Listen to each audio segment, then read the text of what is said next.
আমার ভাই কোনো দল করতো না, কিন্তু ও নিজের দেশপ্রেম থেকে, নিজের বিবেক থেকে রাস্তায় নামছিল। দেশের কথা চিন্তা করে অবশ্যই এখানে থাকতো, কারণ ছাত্র সমাজের সবাই একত্রিত হয়ে নামছিল, তো ও তো স্টুডেন্ট ছিল।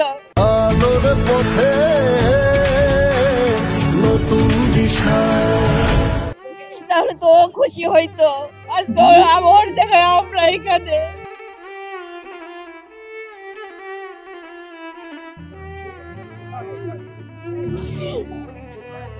শহীদ পরিবারের সদস্য হিসেবে আপনারা এই দলের প্রতি ভরসা রাখতে পারেন কি? হ্যাঁ, আশা রাখি, কারণ এই দলের দ্বারাই দেশের স্বৈরাচার নিপাত হয়েছে। আশা করি এই দলের দ্বারাই দেশটা সুন্দর হবে।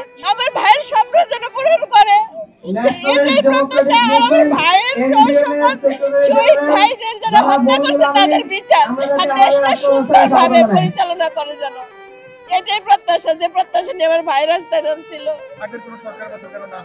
হ্যাঁ, না, সুন্দর একটা দেশ যেন হয়, যারা বলে সোনার বাংলা, আমরা শুধু নামেই সোনার বাংলা।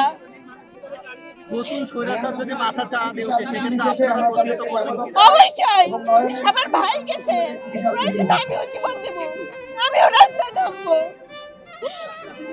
এরকম স্বৈরাচার সরকার যেন আর আসতে না পারে, সেদিকে আমাদের সবারই দৃষ্টি রাখতে হবে। ব্রাহ্মণবাড়িয়া জেলা থেকে দলের কাছে প্রত্যাশা এটাই, সুন্দর একটা চাঁদামুক্ত, সন্ত্রাসমুক্ত সুন্দর একটা, যেমন আমরা যেমন মুখ মন খুলে বাক স্বাধীনতা, মন খুলে কথা বলতে পারি, এরকম সুন্দর একটা দেশ গঠন করতে পারি।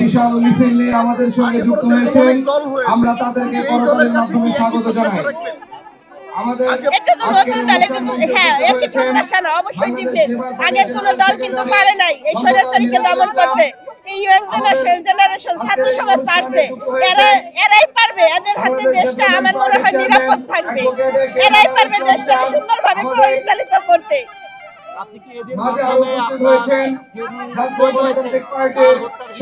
অবশ্যই চাই, অবশ্যই চাই।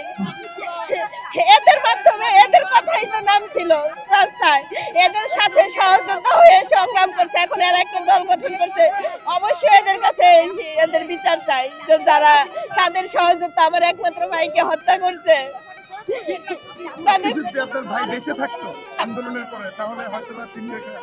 অবশ্যই হয়তো সেও এখানে থাকতো, অনেক খুশি হইতো।